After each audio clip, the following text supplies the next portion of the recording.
log in using code on the screen. If you aren't able to get into Nearpod, it's okay. Just follow along. It just won't let you be interactive, but you will get the same information, so do not stress.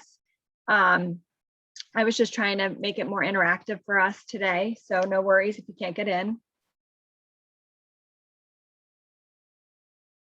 Or if you choose not to, we're okay with that too. We are fine. Good. We want everybody to be happy. You will be able to follow along, no problem, without Nearpod, so no worries. What would be the name and optional name for the Nearpod, Simon? Oh, that's just a nickname. You don't even have to answer that. You can just put in your name. It's a nickname or name you want to be called during the session. Gotcha.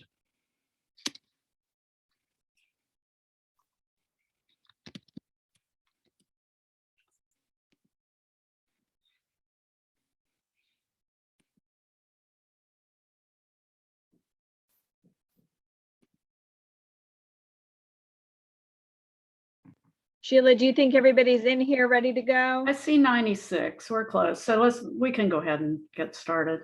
All right, we're going to get started. Again, if you can or want to, you can join on nearpod.com, type in this code, or I put the link in the chat box. It should still be there.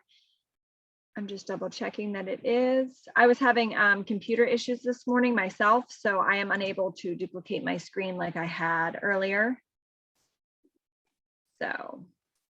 All right, so the nuts and bolts of adapted PE and IEP in the IEP. Sheila and I get a lot of questions every year about the IEP, and Rob even talked a little bit about IEPs relating to instruction and goals. So we're going to talk mainly about IEP SMART goal writing and how to get that information in the IEP. Again, if you all have questions, Sheila and I are happy to discuss those. So here we are, how to put together the pieces of an IEP and what are you responsible for as an adapted PE teacher? It does differ countywide. The IEP system we use can differ, although Virginia is going towards a streamlined IEP. So we'll talk a little bit about that. Not every county is using that yet. So we talked about this. Everybody had the definition up. This is Dr. Block's definition. It's a program that has the same objective as general PE, but adjustments are made. Emily talked about this when you're doing lessons and you might be working on something else, how to incorporate that IEP goal into the lesson so the student is continuing to work. All right, so my poll here is asking how many of you are responsible for creating your adapted PE goals? You'd be surprised. Some teachers tell us they actually don't write their students' adapted PE goals. So just go ahead and click a simple yes or no that whether you are responsible or you are not responsible for writing your students' adapted PE goals. We'll just look at the results here. We have some no's. I know some of you are general PE teachers, so you wouldn't be responsible, but we'll talk about what your role can be for IEP goal writing.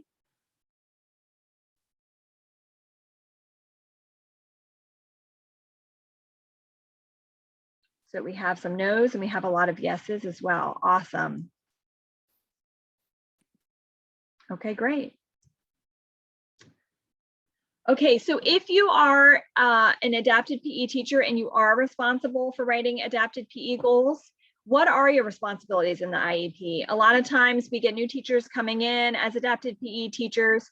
So we want to talk a little bit about what your responsibilities are. If you're a general PE teacher, you can help, especially if the students in your class and an adapted PE teacher is coming in. We love your input. I know, and I'm sure I speak for Rob and other adapted PE teachers. When you're going in there, sometimes you're seeing the student more than I am. So your input is very valuable. So what is the information we would need from you, or as an adapted PE teacher, what do I need to know to put in the IEP? So the present level of academic and functional performance, Sheila and I were talking, sometimes this is referred to as the PLOP, present level of performance. Again, it differs depending on the IEP system you're using, but it's your present level. Where is the student currently in your class? So this helps us determine areas of strength. What is that student really, really good at? What are they making progress on?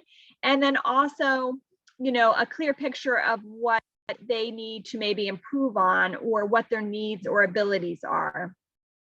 You're also responsible for the goal, aligning the student's program with the standards of learning. So we're going to talk about that a little bit when we get to our IEP goal bank. And progress monitoring. I, as an adapted PE teacher, may go to Rob as a general PE teacher and say, how is the student doing towards this goal? I need to determine that on their progress report. And then services, also we're going to get into this. How much time is needed for the student to receive adapted PE? And is that service consult or is that service direct? All right, so the present level, the PLOP, as I mentioned, is the foundation of the IEP. This is what's so important. If you have a student transfer to you from out of county, out of state, you want to read that. We talked a lot about getting to know our students, and one of the ways to do that is to read their IEP. The areas of strength are their current abilities and their progress, and then the areas of need should address the needs for improvement. This is what drives the APE goal in the IEP. So when you're thinking about what can I do for a student's IEP goal, you want to think about what can they improve upon. All right, so those are important things to think about. Assessment is part of that as well. When you're assessing your student, you want to look at those assessments and say where they are, where can they improve. Okay, so writing goals. And you guys, I'm trying not to go through this too fast. This is all in the drive. And again, Sheila and I will answer any questions for you all. So making a goal SMART, it's important that when you're writing an IEP goal, that it is a SMART goal, because it is easier for you to A, take data, and B, to truly measure something that's attainable for the student. You don't want to create a generalized goal or a goal that's too lofty. So we're going to talk about this, and this is going to become a little interactive so you guys can give your input as well. So SMART goals, specific, that's your who, your what, your where, and your why. Measurable, that's how you're going to be measurable to determine what exactly you're looking at. Attainable, we wouldn't want to create a goal that's a little too lofty for our student. Or if you create a goal and it's too difficult, you might want to put objectives for how we're going to meet the goal. Relevant, is it worthwhile? Is it relevant to what they're trying to improve upon? And timely, when? What is the time measurement for the goal? Okay, so here's our next poll. Is this a SMART goal? Just based on what I told you briefly, looking at this goal, student will be better at dribbling a ball around cones. Is that a SMART goal that you think is measurable for an IEP? Good, we're getting lots of no's. What are some things that you all, and you can drop this in the chat or you can speak up, what are some things that you think are missing in this goal that do not make it SMART? Not measurable. There you go. And what if someone said, well, they're gonna be better at dribbling a ball around the cones. How can you not measure that? You need a time frame. Yes, I see lots of time-based, not specific Need enough. a What is baseline. better? What's the Yeah, no definition of better? baseline data. Yep, base.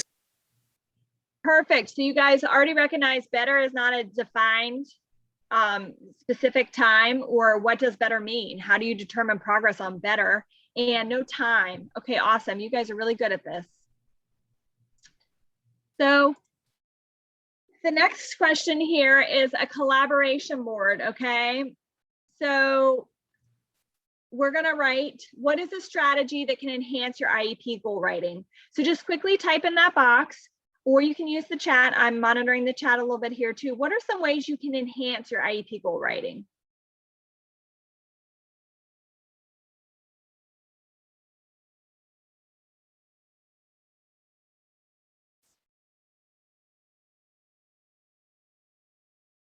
Okay, good. Get better training. Collaborating with PE teacher, that's awesome. I mentioned it earlier. If you've got a student in general PE, collaborating with your PE teacher is huge because they know that student just as well as you, if not better. A checklist or a template, goal bank. Great, we're going to talk about a goal bank here in a minute. Talking to stakeholders. So Jill, someone asked, what if they don't write IEP goals? And so one thing we'll say to you guys as health and physical educators is that when we provide you with an IEP goal bank that is standards-based and measurable, you can suggest these to the case manager. If you feel like their social development skill is not adequate for what you feel they need to accomplish in your class, then you can certainly make suggestions, and we have some that are great starters for you. Yes, Sheila. And each one of these post-its that's in here are awesome. I see rubric consulting previous teachers. Again, just because a student comes to you from another county or another school in your county doesn't mean you can't reach out to consult the previous teacher. Don't get PT goals mixed with APE goals. That's another good one.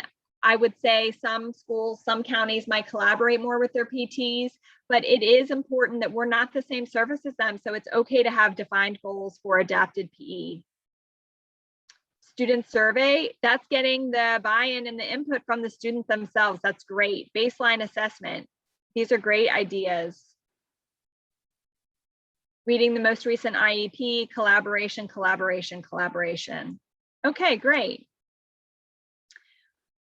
We have about 10 minutes left, so I am going to move on because I want to give you time to review some of our other items and then ask questions at the end if needed. Okay, so now that you've talked about SMART goals, we've kind of reviewed what it is. Which one of these do you think is a SMART goal?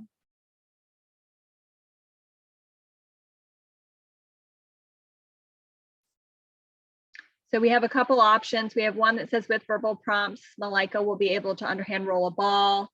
Jeremy will be able to underhand roll a ball to a target and hit the target in 3 out of 4 trials. Jackson will underhand roll a ball to a target and hit the target on each trial. Or by June 2022, Saman will underhand roll a ball to a target, demonstrating 3 of the 4 components in 80% of opportunities. You guys got it. Awesome. So that last one, by June 2022, it has the date. It's very specific. It has the skill that you want the student to do. It has how many of the components you want the student to demonstrate, and you have how many opportunities, and it has that data. In some systems, and I believe Virginia's IEP will be going this way as well, there are actually boxes when you write the student's goal, and it will have like, by date. So you're going to put the date there, and it will have student, and then we'll have criteria. And then it also has how you will measure it. This one does not specifically have that. Not all counties ask, but there's sometimes a checkbox. How will you measure that? Data collection, classroom observation. You're going to have to collect data on these goals. Okay, so services. The APE teacher is a direct service provider, not related service provider, because physical education for children with disabilities is a federally mandated component of a special education service. So on the service page of an IEP, this is the last area of the IEP we're responsible for after the present level and the IEP goal writing, is the service page. How much time does the student need? And again, this varies based on your county, based on what the student's needs and abilities are. So how many minutes per month, week, or day? A lot of times you might see 2 times per week for 30 minutes. You may see daily for 30 minutes. You may see once a month for 30 minutes if it's a student who's included and you're dropping in once a month to provide equipment and opportunities for the teacher to ask questions to you. And then where will it take place? Will this student be pulled out into a small group special education setting, or will this student be included in general education? The key here is where it's located on the service page. Adapted PE is a specially designed instruction. It's a special ed service. So a lot of times there are separate sections on the service page of the IEP that will say special ed services and then related services. We are a special education service, and I know in the Virginia IEP system, for those of you whose counties may already be using them, we are located in special ed services. PT is a related service. OT is a related service. Adapted PE is a direct service. Okay, so we wanted to touch a little bit on transitioning these kids. A lot of times I'll have PE teachers say to me, we can't get the student in the gym to even collect data on their IEP goals. And that kind of stresses everybody out a little bit. I will say there are days where you might not get data on the student. I will write NI, which means not available for instruction. It's going to happen and it's okay. Don't let yourself get bogged down with the need for constantly collecting data. Here are some ways, and I think Rob even mentioned a few of these, to help assist transitions to the gym. Give a child a piece of equipment they can carry back and forth. I had a student who loved a ball. So the teacher would give him the ball and she would say, go take this to the gym. And he would walk down to the gymnasium and he would have the ball. And then at the end of my class, I'd give him the ball back and say, take this back to your teacher. You can show a video of someone walking down that actual hallway or towards the location. Some of us do teach in cafeterias or larger classrooms. So depending on where you have class, you can actually video a teacher or a student, or you can video note yourself in front, just walking that pathway so the student actually gets to get used to seeing the direction of where they're going. Give time, sometimes they need it. I have students who may show up late to my class. I don't give them a hard time. I just welcome them in and get them right involved as soon as possible. Use of a social story. There are lots of opportunities to give a social story that say at 10 o'clock, I will line up with my peers, I will go to PE. And then Rob talked a lot about this too, use of photo books and visuals. Those are very important in our class and in transition to our class. Disability classifications, I think these were touched on yesterday, but I threw them out there. When you read the IEP, you will see the disability classification at the top. Sometimes there are more, they may have multiple, they may have orthopedic impairment and they might have an intellectual disability. When you're writing your goal, you want to think about which one your goal is actually related to. Sometimes it will ask you to pick between one of the two, primary, secondary, for which your goal addresses. And since we only have about 4 minutes left, I wanted to get to the goal bank. Can you see this, Sheila? Yes, and just to let you all know, this is in the drive, and notice the tabs at the bottom. And I just did want to say one thing. I'm not sure in the transition if we may have to log back in. Our host had some problems. So if you come back at 10:30 and you are not still logged in, just log in again, because I don't know how that's going to work. Go ahead, Jill. Sorry. Okay, that's okay. So again, Sheila said it, this is in the drive. This is available for you. And this will be changing as the new SOLs come out. This is a goal bank that at the bottom, you will see tabs. You can go into the drive and play around with it. It's under our resource tab in the drive. So we have locomotor, object control, fitness, life skills, direction, relationships. When you click on those tabs, you will see these are measurable SMART goals. And we have by date, student, and we have with what support, we have the skill, and then we have our criteria and our measurement. So again, I said with measurement, we'll say by data collection observation. Some counties might have a checkbox and that is fine. You do not have to include that here. Over further to the right, you will see here, we have the links to the Virginia SOLs, so grade level. A lot of times we found that our middle and high school kids had a lot of IEP goals that were related to younger years, kindergarten, first, second. So we tried to really enhance some of our IEP goals to include a lot of fitness skills for students going on to transition out of high school and learning lifetime skills outside of school. These will change as the new SOLs come out. We will update this, but for now, this is linked to the current SOLs.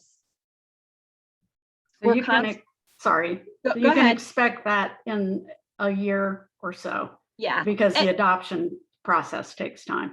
And we're constantly updating these and constantly adding to these. So every year we kind of come up with a new goal bank. As you can see, this one's the 2017, 2018.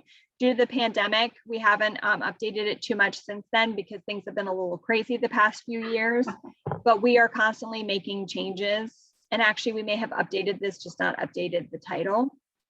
Yeah, I think I have one with a newer date. I did want to say too, someone asked if it was K-12, and just remember that you may not necessarily use the same grade level as your student's grade. The life skills, I think, would be important for the older students. So be sure you check out that tab. Okay, I'm going to stop sharing my screen. Were there any questions? We have a minute left, and I am going to put our survey in here in a minute. Are there any questions? Yes, can you just restate the statement you made about direct service and related service? Because I know in some places I'm hearing the word used, but then as far as duties and responsibilities, they almost mirror each other. It's just the way they're using the language. So if you can restate that real quick, I appreciate it. Yes, so adapted physical education is a direct service because PE is federally mandated as part of a special ed service. Physical therapy, occupational therapy, speech therapy, they are related services. So they are a service that supports a student in the school and throughout their school day. But adapted PE is a direct service because PE is federally mandated. That's why students all get physical education. Did that clarify that for you? Andrea, you're muted. Yes, it did. It did clarify it for me. It's just the part on the IEP, the IEPs that I have, when I put my information in service, they tell me to put my service down as related. Depends on your school division. Special ed. What did you say? It depends on your school division. When I was in Loudoun, we were direct. When I left Loudoun, they transitioned to related. Now they're going to the state IEP system, and it will be back to direct where it should be. This has been a battle we've fought forever. I mean, it just is what it is. I don't know if Deb's back on, if she wants to address it, but we can have that discussion at some point, but it's one that goes back and forth. And yeah, like I said, it is what it is. Thank you for the clarification. Sure. Okay, so I've put the link so you can put your feedback for Rob. I don't know if we put ours as a drop down in that one, but just remember if at 10:30 you're not still logged on, then just log back in because our host screen froze, because that happens. So there's the survey again. Go ahead, Hope. So I noticed you said you put one in for Rob. So do we do the same one for you guys?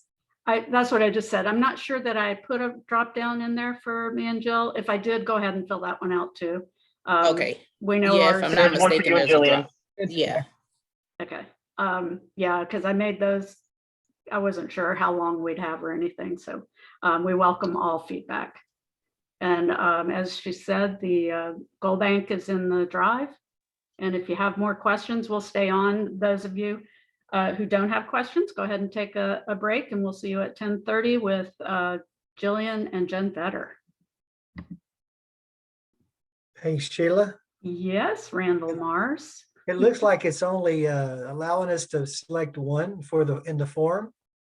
You have to do them one at a time. Okay. Sorry about that. Yeah, every time you select a drop down, it's a new form. Okay, super. Thank you. Yeah, of course. Yeah, I tried to make it easy, so I had every day in a single form. Super. Thank you. That was a Sheila shortcut. I like those. Thank you. I named them by day. You're welcome. Thank you. Who else I has have a quick question about the surveys. So I can't, there are like a couple surveys that I had open. I can't remember if I hit submit. Is there like, does it email and tell you if you filled it out or not? Or not? Is there like some sort of way to know? I create a spreadsheet from those so I can see who's provided feedback. And I know some people haven't provided feedback, so we do encourage you to do that. But if you didn't press submit, I wouldn't worry. So if in the interest of your attendance. That's not the attendance. No, that's not the attendance. The CTA people track that. They have a way, I guess, to know if you're on the meeting and so on. So yeah, we don't track that. Jill and I just want the feedback so that we can provide